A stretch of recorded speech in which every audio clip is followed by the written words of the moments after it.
en nuestra conferencia de reprogramación emocional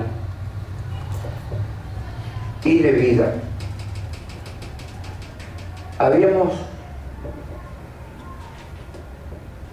hablado cómo Dios nos prepara y nos forma en principio y en esencia espíritu. Nosotros somos espíritu. Bíblicamente la palabra lo dice, hechos a imagen y semejanza de Dios. Siendo imagen y semejanza de Dios, Dios es espíritu y nosotros somos espíritu. Dios es amor y nosotros somos amor. Dios es creador y nosotros somos creadores.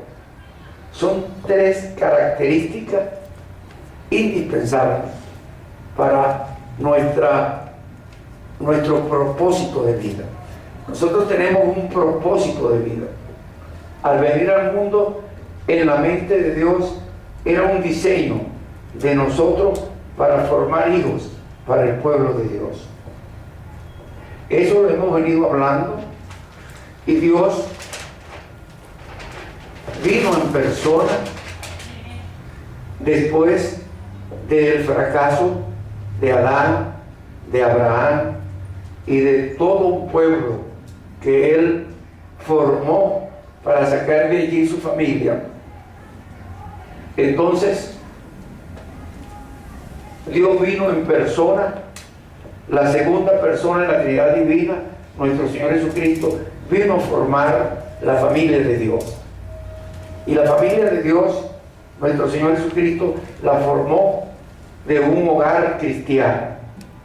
Un hogar cristiano es un hogar donde hombre, el padre, y mujer, la madre, van a tener hijos para el pueblo de Dios. Y la Biblia nos enseña claramente: toda familia en los cielos y en la tierra reciben el nombre de nuestro Señor Jesucristo. Cristianos. Cristo vino y formó su iglesia. La iglesia de Cristo es la reunión de muchos hogares cristianos. Digo esto porque la palabra de Dios nos enseña que cuando dos o más estén reunidos en su nombre, allí estaré yo entre vosotros. Entonces es importante, cuando Cristo nos dice eso, que llevemos el valor del cristianismo al hogar donde un hombre y una mujer está formando hijos para el pueblo de Dios. Y debemos reunirnos en la iglesia de Cristo, haciendo un conglomerado de personas, un grupo abundante de personas para alabar, para adorar y para glorificar a Dios. Entonces, pero no perdamos de vista que nuestro Señor Jesucristo, el sumo sacerdote, el pastor de la iglesia cristiana, el que vino al pueblo que se formó desde Abraham, y que cuando vino ese pueblo lo desconoció a él, pero que tenía las instrucciones dadas por Dios de cómo tenían que funcionar. Y ahí estaban las leyes, los mandamientos dados a Moisés. Y esos mandamientos pues fueron transgredidos de muchas formas distintas. Y nuestro Señor Jesucristo vino a perfeccionar la ley. No vino a abolirla, la vino a perfeccionar. Y nos dio un modelo de perfección en el amor ágape de Él. Él nos dijo: yo no he venido para ser servido, yo vine para servir. vino amándonos con amor ágape, dándonos sin esperar de nosotros nada. Él, que es Dios, lo dice así la palabra de Dios, en el principio era el verbo era con Dios y el verbo era Dios. Está en el Evangelio de Juan, en el primer capítulo. Y el verbo, la palabra de Dios, se hizo carne y habitó entre nosotros. Nuestro Señor Jesucristo, el verbo encarnado, verdaderamente Dios, se hizo como uno de nosotros y se hizo verdaderamente hombre. En su condición de Dios y hombre verdadero, vino a pagar el precio de nuestros pecados, porque eso era un misterio muy bien guardado desde antes de la fundación del mundo. La salvación no iba a ser hecho por obra humana, la salvación iba a ser hecho por la obra de Dios entre nosotros, que vino en la condición de hombre a pagar el precio de nuestro pecado. Dios murió en la cruz pagando por nosotros. Así iba a formar su iglesia, la iglesia de Cristo, y de alguna manera pues queda clarificado que cuando Dios vino, los sacerdotes de aquel tiempo, en su primera venida, cuando nuestro Señor Jesucristo vino al mundo, los sacerdotes de aquel tiempo que tenían como misión importante enseñar la palabra de Dios, mostrar el modelo de Dios a todo el pueblo de Israel, ellos se ensoberbecieron en sus conocimientos y tenían como una especie de patrones de jerarquía que los llevaba a sentirse por encima de todos los pueblos.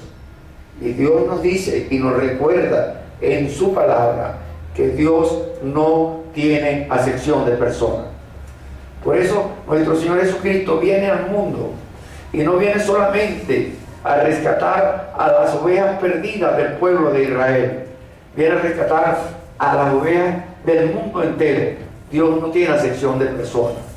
Él vino por toda la humanidad, que creyendo en Él y teniendo fe en Él, que Él pagó el precio de nuestros pecados en la cruz del Calvario, Él nos da potestad de ser hechos hijos de Dios en Cristo Jesús. Tener potestad de ser hechos hijos de Dios en Cristo Jesús significa tener derecho. Tenemos el derecho dado por nuestro Señor Jesucristo de, al aceptarlo a Él como Dios y Salvador nuestro, Él nos da una promesa, y es que el Espíritu Santo nos acompañaría hasta el final de los tiempos. El Paracleto, el Espíritu Santo, la tercera persona en la Trinidad Divina, iba a ser templo en nosotros. Y a partir del momento que aceptamos a nuestro Señor Jesucristo, el Espíritu Santo hace templo en nosotros, en nuestro espíritu. Repito, en nuestro espíritu. Porque nuestro espíritu tiene una formación para una existencia eterna. Nuestro espíritu tiene existencia eterna. Nuestro cuerpo, el que tenemos ahora, no fue el mismo con el cual nacimos. El cuerpo que teníamos hace 5 o 10 años no es el mismo cuerpo por el cual nacimos. Por eso le decía en principio que Dios nos hizo a su imagen y semejanza. Nos hizo espíritu, somos espíritu. Nos hizo creador, somos creador. Son dos condiciones importantes, necesarias para nuestro trabajo en el mundo. Y por eso les decía en otras conferencias anteriores que nosotros nos veíamos en un espejo y veíamos la figura nuestra en el espejo, nos apartábamos del espejo y nos olvidábamos de quién somos nosotros. Así nos lo dice la Biblia. Porque cuando nos vemos en el espejo y nos apartamos del espejo, seguimos creyendo que lo que vimos en el espejo somos nosotros. Nosotros somos algo que no vimos en el espejo. Nosotros somos espíritu y el espíritu no se ve en un espejo. Es importante tener claro esa comprensión. Nuestro Señor Jesucristo vino a formar su iglesia y lo primero que hubo como confrontación contra él fue la iglesia, que debió haberlo recibido como el Mesías que era, como el enviado por Dios Padre. Entonces, cuando él viene, lo desconocen y comienzan a hacerle maniobras manipulativas que tienen la intención de llevarlo a crucifixión. Y entonces él se enfrenta a los sacerdotes de aquel tiempo, los doctores de la ley de aquel tiempo. Él los llamó fariseos, y no solamente los llamó fariseos, sino que le dijo el nombre y el apellido. Le dijo: cuerdas de víbora, sepulcros blanqueados, que ni entran ustedes al reino de Dios, ni dejan entrar a otro. Ni entran ustedes, ni dejan entrar a otro. Porque tenían un fariseísmo, y él los llamó sepulcro blanqueado, limpios por fuera, podridos por dentro. Porque en los sepulcros vemos las lápidas muy limpiecitas afuera, pero lo que hay adentro es carroña de muerto. Entonces es importante esta información previa, porque nuestro Señor Jesucristo, Dios verdadero, la segunda persona de la Trinidad Divina, no tuvo a bien seguir siendo como Dios y se hizo como hombre. Eso quiere decir menguó. Y en la condición de hombre murió en la cruz para salvarlo. Pero en la condición de hombre, cuando le enseñan la copa de dolor donde estaba el pecado del mundo, que él tenía que tomarla para poder pagar el precio de nuestro pecado.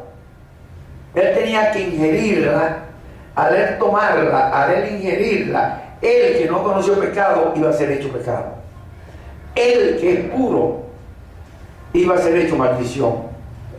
Y él, sudando sangre, en un estrés profundo, le pide al Padre: si es posible, aparta de mí esta copa de dolor, pero no se haga mi voluntad sino la tuya. En 3 oportunidades distintas hace la misma petición, y en 3 oportunidades distintas dice: no se haga mi voluntad sino la tuya. Menguó nuevamente, menguó para que se hiciera la voluntad de Dios. Él no quería tomar esa copa de dolor, pero tenía que tomarla por la salvación de todos nosotros. Esto es importante entenderlo, porque este modelo de menguar es el mismo que nos expresa nuestro Señor Jesucristo cuando nos dice: yo no he venido para ser servido, yo vine para servir. Este es un modelo de vida, de guianza de vida. Es una guía para todos nosotros. Es indispensable que le tomemos esto. Esta información que les digo, bueno, la iglesia de Cristo, dirigida por pastores y sacerdotes, es una iglesia cristiana que tiene como sumo sacerdote a nuestro Señor Jesucristo, el pastor de la iglesia cristiana, el sumo sacerdote.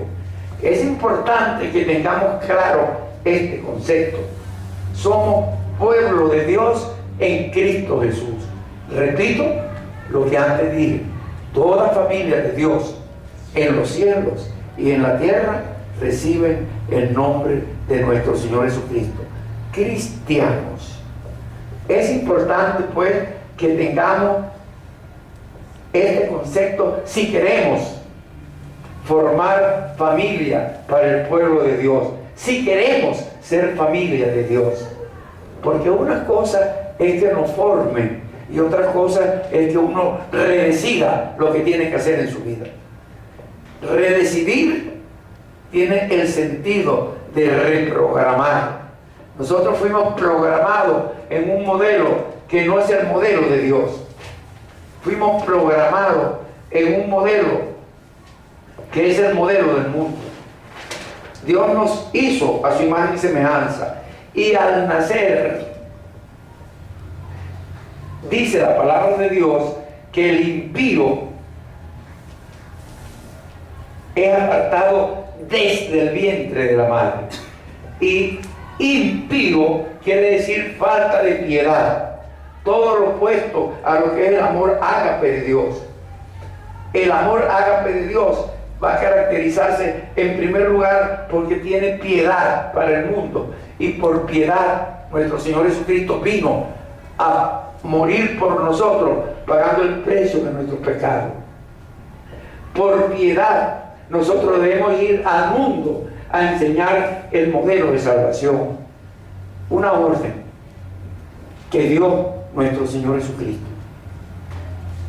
Nuestro Señor Jesucristo a sus discípulos le dijo: ir y predicar en todos los pueblos de la tierra el evangelio de salvación de la cruz de Cristo. Esto es importante: ir y predicar el evangelio de salvación a todos los pueblos de la tierra. Esa es la misión de un cristiano. El propósito de vida de un cristiano es que todo el mundo pueda ser salvo. No hay ningún otro propósito de vida más importante que este. Sin embargo, nos llenamos con la vanagloria del mundo. Vanagloria del mundo. La orden que Dios le dio al primer hombre que formó para ser su pueblo, que fue Adán, le dijo que no comieran del fruto del árbol de la ciencia del bien y del mal. Es importante que ese fruto, aprendido en la sociedad en que vivimos, simplemente nos lleva a la impiedad del mundo, y nos lleva a un modelo de ganar o de perder, un modelo de ganador o de perdedor. Dios no quiere eso. Dios quiere que podamos ser portador de las buenas nuevas. Es que la salvación es por fe y no por obra, para que nadie se gloríe. Y que la salvación por fe significa que aceptamos, lo dice la Biblia en la primera carta de Juan, en el capítulo 3 y en el versículo 23. Dice claramente: este es su mandamiento. Dos puntos: que aceptemos a nuestro Señor Jesucristo como Dios venido en carne, que aceptemos a nuestro Señor Jesucristo como nuestro Señor y Salvador, y que, lo repito para que quede clavado en nuestra mente, y que nos amemos los unos a los otros como Él nos ha amado, como Él nos los ha mandado, como Él nos los ha ordenado. Y si vemos, yo lo he dicho en otra conferencia, en muchas otras, y si vemos en el libro de Efesios, el capítulo 5, el versículo 1 y 2, claramente dice la palabra de Dios, claramente lo dice: sean imitadores de Dios como hijos amados. Ser imitador de Dios como hijo amado. Y luego aclara: como nuestro Señor Jesucristo, que vino al mundo en la condición de hombre,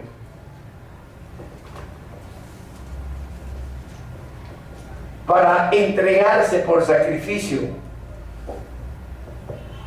en amor, en ofrenda, por amor a nosotros, ofrenda de olor fragante. Lo dice así, capítulo 5, versículo 1 y 2. Versículo 1: sed pues imitadores de Dios como hijos amados.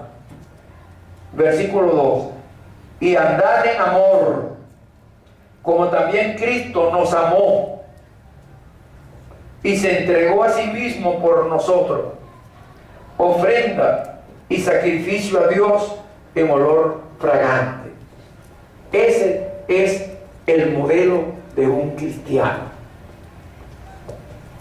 No es un fariseísmo, es amarnos los unos a los otros. La carga que Dios pone en nosotros es el amor a los demás. Por eso Cristo dice, mi yugo es liviano, mi carga es ligera. Porque lo que nos manda es amarnos como Él nos amó. Y es obligante en nuestra familia que estamos formando para Dios ese modelo. En esa familia que formamos para Dios, el hombre viene a ser cabeza de su hogar. Ser cabeza de su hogar significa amar ágape, en primer lugar a su mujer, que es el primer miembro de su familia. Amar en primer lugar a su mujer significa protegerla. La primera condición sine qua non del amor ágape es protección.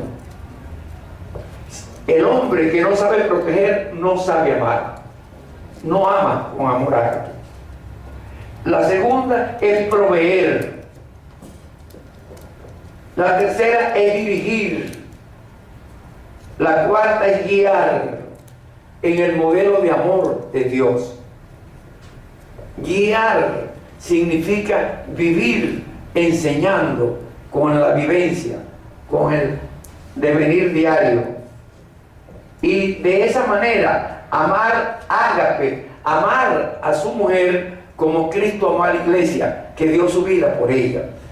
Esto es fundamental, lo que le estoy diciendo en este momento, que lo había dicho en otra conferencia de una forma parecida, pero no igual, porque la mujer es fundamental en la formación de la familia de Dios. Es fundamental, es principal pieza, vamos a decirlo así, por decirlo de algún modo, es principal pieza del Evangelio, de la cruz de Cristo, pero es también principal pieza si vemos a la vida como un juego de ajedrez.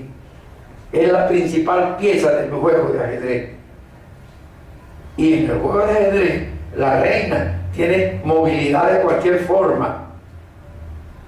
No el rey, la reina. Y esto es importantísimo, porque siendo principal pieza, Dios escogió a una mujer para Él venir al mundo. Dios escogió a una mujer para que su hijo, la segunda persona de la Trinidad Divina, viniera al mundo en el vientre de una mujer. Por eso a María se le dice, bendita eres entre todas las mujeres. Esto es importantísimo. Tiene una visión muy grande en el pueblo de Dios. El hombre tiene que proteger a su mujer, y el hombre tiene que proteger a su familia, a sus hijos. El hombre con amor ágape ama a su mujer, y con amor ágape ama a sus hijos. Es importante que el compromiso no es con la mujer, el compromiso es con Dios. Por eso Dios dice, ámense los unos a los otros por el amor a Dios. No importa lo que la mujer me haga, no importa lo que el hombre le haga a la mujer, ámense los unos a los otros por el amor a Dios. Por eso tenemos que menguar en muchas oportunidades. Cristo se lo dijo de otro modo distinto y en otro contexto muy diferente y también lamentable.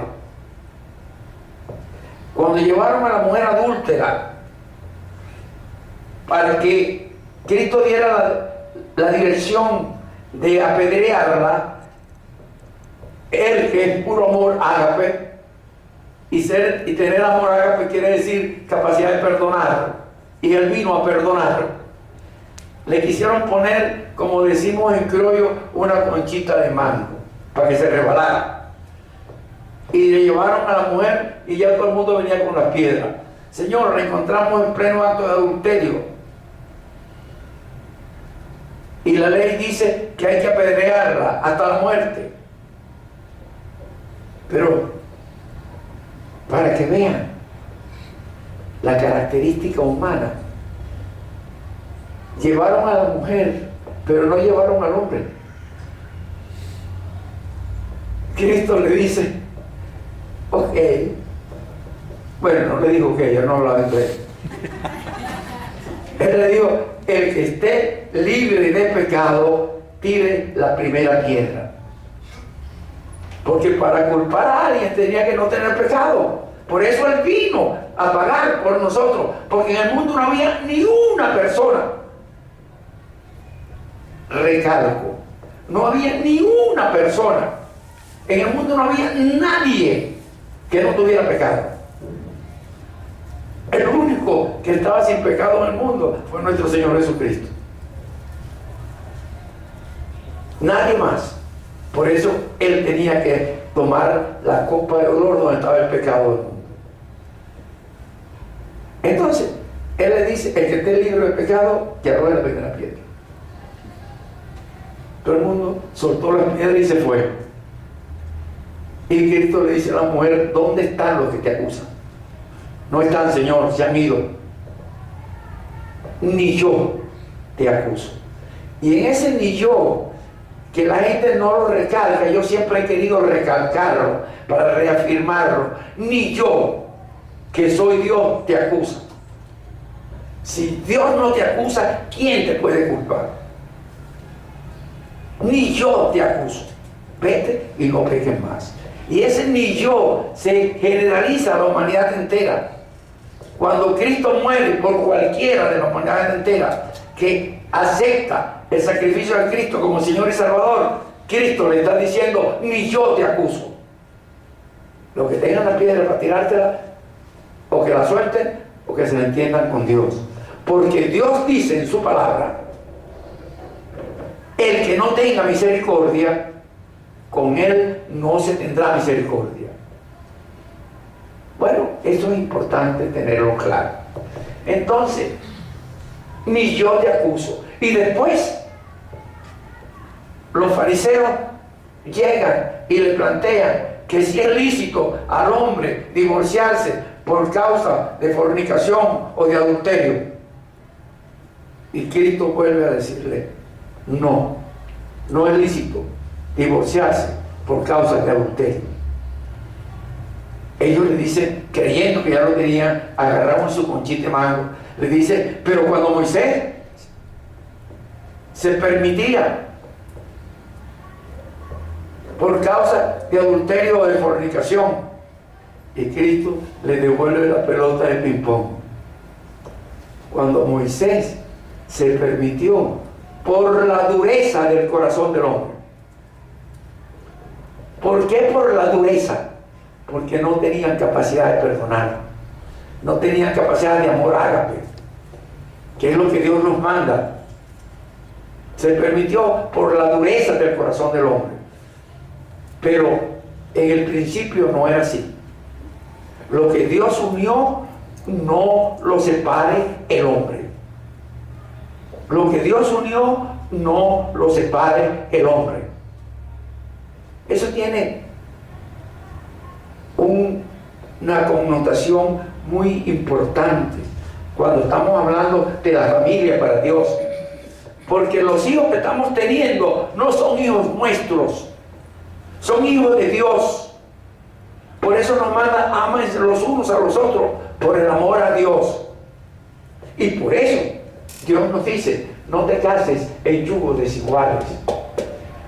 El yugo del Señor es el amor ágape.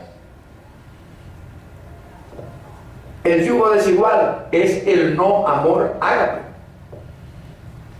Si yo tengo el yugo del Señor, voy a amar en amor ágape, yo sé que tengo que sacrificar en lo que sea, porque ese es el modelo que Dios me obliga a tener. Es tanto que Pablo dice en su palabra: si aún un ángel bajado del cielo traer un evangelio